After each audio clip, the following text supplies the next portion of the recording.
sama kita 20 tahun sama PT Ambico apa kita ini kerja apa sih? Banyak yang bertanya sampai seperti itu. Ini bukan produksi, ini makanan dong. Ayah Anda cerita kepada saya bahwa ayah Anda sebetulnya sudah mengusulkan agar pabrik ini ditutup saja karena tidak pernah berkembang, karena kita semua juga tidak tahu orang itu apa, Shirataki itu apa, tapi kakek Anda katanya ngotot jangan ditutup. Betul. Dan sekarang baru merasakan hasilnya. Jadi bisa dibayangkan Bapak misalnya invest suatu usaha sampai invest suatu usaha 20 tahun tidak menghasilkan, itu siapa yang mau bertahan dengan perusahaan gitu. Tapi nggak tahu, dari kakek saya waktu saya sering bicara, dia punya visi atau misi yang sangat berbeda dari orang pada umumnya gitu. Dia yakin produk ini bisa membantu orang. Membantu apa sih, saya sampai itu juga. Akhirnya setelah saya masuk pabrik, terus saya juga sebenarnya saya sudah mengikuti track recordnya dari tahun 85 sih sebenarnya waktu kuliah. Ini apa sih kok setiap kali buat kok bau sekali, dari ubinya bau, dari apa, terus akhirnya buat produk menjadi produk yang bisa dimakan, kok ini kayak jelly ya gini. Tapi saya juga makan ya, oh enak ini kalau dicampur. Jadi saya sudah mengikuti track recordnya. Cuman apa ya, jadi kayak kakek saya yakin terhadap produk Ambico sebenarnya.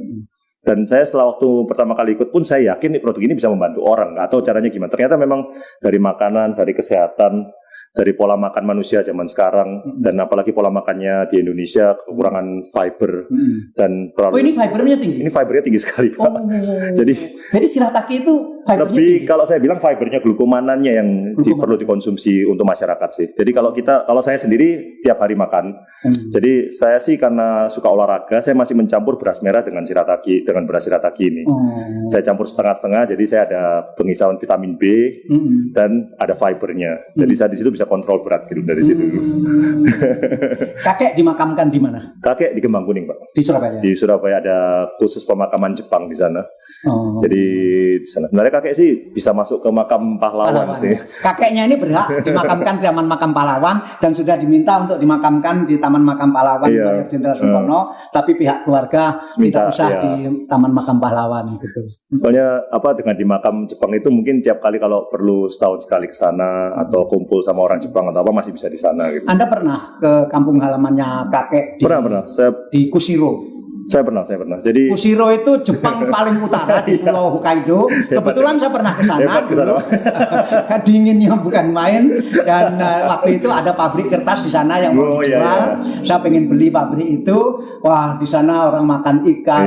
Kepiting Hokkaido luar biasa, besar sekali. Kakinya sebesar tangan bayi. Kakinya itu yang betul. Saya sih senang merah. Gitu. Saya sih senang mengembara waktu di Jepang. Jadi saya backpack sendiri kemana-mana. Termasuk ke Hokkaido juga. Kebetulan untungnya waktu itu musim panas Pak. Kalau nggak musim panas saya tidur di pinggir jalan mati kedinginan. Jadi masih bisa ketemu keluarga kakek? Masih bisa. Jadi masih terjaga ya? Masih ada hubungan sih, masih kontak-kontak. Tidak semua ya Pak ya. Jadi kayak saya bilang kakek saya mungkin dari anak ke-10 ya rasanya. Terakhir dari anak ke-10 dari keluarganya. 10 bersaudara, kakek terakhir. Dan yang jadi tentara hanya satu itu? Yang jadi tentara banyak Pak. Banyak. Zaman itu kan banyak. Kakek juga salah satu jadi tentara dan terpilih jadi pengawal kaisar waktu saat itu sampean. Jadi salah satu terpilih, dan akhirnya waktu pengawal kaisar dan perang Asia sudah mulai, beliau kayak minta masuk untuk jadi tentara di lapangan daripada pengawal kaisar gitu. Jadi terus dikirim ke Indonesia dan berjuang di Indonesia. Dikirim ke Indonesianya ke Aceh. Aceh. Aceh, perang di Aceh sana, kemudian membelot ke perjuangan Indonesia. Kemudian ketika Jepang kalah di Jepang, kemudian warga negaranya mau masuk takut dibalas dendam seperti ini. Kemudian pernah punya nama Muhammad Amin. Iya, dapat nama Muhammad Amin kakek saya. Kakeknya. Dari Aceh waktu itu. Tahun 57 ya. Kalau saya 56 57 saya bilang 57 baru pindah ke Surabaya. Ini para petani porang ini ada yang bertanya begini kepada saya, karena saya salah satu pembinanya, bahwa kalau semua orang tanam porang seperti ini nanti tetap laku nggak? Bagaimana pendapat Anda? Sebenarnya marketnya di China dan dunia itu sangat besar Pak. Cukup besar. Cuman tapi kembali lagi, semua sayangnya sekarang perilaku dan tergantung sama China untuk membeli sebenarnya kalau saya lihat. Kalau Ambico sendiri memakai untuk produk. Cuman saya yakin masa depan kalau antara petaninya stabil dan perilakunya tidak terlalu euforia seperti sekarang, kayak minta harganya tinggi, dengan begitu bisa menjual bibit lebih mahal. Banyak orang seperti itu sekarang saya lihat petaninya. Dan masa depan bisa stabil dengan harga yang benar-benar sesuai ikut pasaran. Saya yakin Indonesia mungkin banyak yang mau invest buat pabrik glukomanan tepung di Indonesia. Nah, nanti Anda nggak merasa disaingi? Saya sih kan produk, Pak. Kalau saya sebenarnya sudah bekerja sama beberapa perusahaan di Indonesia yang bisa membuat keripik dengan kualitas bagus. Mungkin masa depan kita beli dari mereka, kita untuk ngolah sendiri. Kita tetap olah sendiri tepungnya karena memang tepung sampai glukomanan 85% itu kita yang bisa membuat. Jadi kita tetap beli bahan baku dari mereka sesuai harganya yang sesuai. Terus nanti kita olah menjadi bahan bakunya yang bisa dipakai di Ambico, baru kita buat produk. Jadi masa depan mungkin ya memang Ambico harus bekerja sama dengan beberapa teman-teman yang sudah bisa bilang berjibaku ria di dunia porang ini untuk membuat bahan baku tepung glukomanan yang buatan Indonesia asli dan bisa diekspor ke Eropa, China, Jepang dan lain-lain. Jaga kualitas yang pasti. Soalnya masa depan kelihatan Eropa, Amerika itu glukomanan bisa dipakai bukan untuk makanan saja Pak masa depan. Jadi sangat luar biasa sebenarnya. Kemarin waktu saya ke pabrik Anda bilang bahwa konsumsi dalam negeri sudah mulai ada, bahwa orang Indonesia sudah mulai makan betul ya. Itu betul ya? Betul. Jadi ya sekarang aja seperti Bapak sendiri. Ya, saya. Jadi sudah mulai mengerti, mungkin ya apalagi pada masa-masa seperti sekarang ini, orang mulai sangat lebih concern terhadap kesehatan dan imun dan lain-lain gitu. Jadi konyak itu kalau diteliti banyak Pak. Jadi pertama untuk kesehatan dengan menginput fiber lebih tinggi.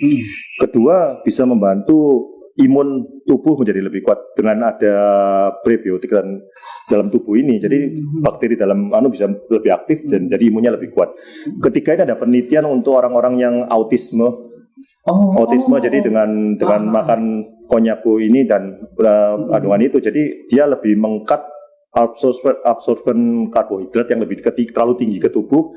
Sehingga jadi mereka akan lebih stabil. Lebih stabil. Bukan tidak bisa. Jadi menahan autisnya gitu. Jadi banyak sekali penelitian di Jepang, banyak juga. Bahkan selain makanan juga kosmetik itu juga pakai. Terus ada lagi untuk misalnya kayak kemarin pernah ada cerita untuk bom atau apa ayah saya. Itu kan dilapis di kertas, jadi anti air, jadi anti panas. Jadi masa depan kalau misalnya untuk mengurangi penggunaan plastik untuk sedotan dan lain-lain, dilapisi kertas, jadi plastik itu bisa kuat, bahkan bisa jadi piring, bisa jadi apa untuk disedotan. Dari banyak Pak penggunanya. Jadi tidak kita sangka bahwa tanaman porang yang dulu dibuang-buang dan sangat gatal itu ternyata bisa menjadi makanan yang begitu hebat manfaatnya. Dan menurut Anda pasar Anda jualan ekspor dan jualan di dalam negeri sekarang posisinya bagaimana? Dulu 90% ekspor ya Pak kita, PT Ambico itu. Jadi sekarang sudah 1:1 jumlahnya. Bahkan mungkin tahun ini penjualan di lokal bisa melebihi ekspor. Berarti lokal naik terus ya? Dalam 3 tahun ini ekstrim Pak. Jadi kita terus terang Ambico sendiri, saya juga minta maaf sama konsumen-konsumen kita, kadang-kadang harus menunggu, yang beras itu menunggu 2 bulan, 3 bulan kadang-kadang. Inden. Wah, hebat. Jadi kita padahal sudah maksimalkan 24 jam kerjanya pabriknya. Jadi tetap pabrik Anda kemarin itu 24 jam yang bagian beras itu. Jadi itu pun aja konsumen saya minta maaf. Jadi kita paksakan maksimal pun masih. Jadi apalagi kita kepingin melebarkan kapasitas pabrik kan perlu cari invest oven dari luar negeri dan lain-lain. Jadi itu pun kena masa ini kita belum bisa dulu gitu. Kemarin saya sarankan supaya juga mulai membangun brand sendiri dan sudah mempunyai brand. Baru mulai Pak. Namanya Master ECE. Jadi nanti kalau ada shirataki merek Master ECE itu datangnya dari Surabaya, dari Indonesia sendiri. Sebenarnya ada tulisannya loh, Made in Indonesia Pak. Ada tulisannya. Kecil sekali di bawah. Ya hebat lah. Nah sekarang ini Anda mendapat porang dari mana? Saya dari seluruh Indonesia sekarang, ada yang dari Kalimantan. Ada suppliernya gitu. Ada teman-teman yang mengumpulkan untuk Ambico, terus di supply ke Ambico. Anda punya berapa agen untuk itu? Kalau yang terdata di tempatnya kita tahun ini ada 30 agen yang mengumpulkan untuk Ambico. Itu perorangan petani nggak bisa kirim ke tempat Anda? Bisa juga. Bisa juga. Jadi kayak ada agen yang setahun bisa mengumpulkan sampai 1000 ton. Ada agen yang cuma mengumpulkan 100 ton setahun. Bahkan ada teman-teman yang cuma mengumpulkan 40 ton, 30 ton setahun. Satu truk, 40 ton paling 5 truk ya. 5 truk. Ada yang cuma 1 truk juga. Yang penting poinnya adalah kualitasnya sesuai standarnya Ambico. Cara Anda menyeleksi bahwa misalnya ada orang datang, oh ini memenuhi syarat, ini tidak.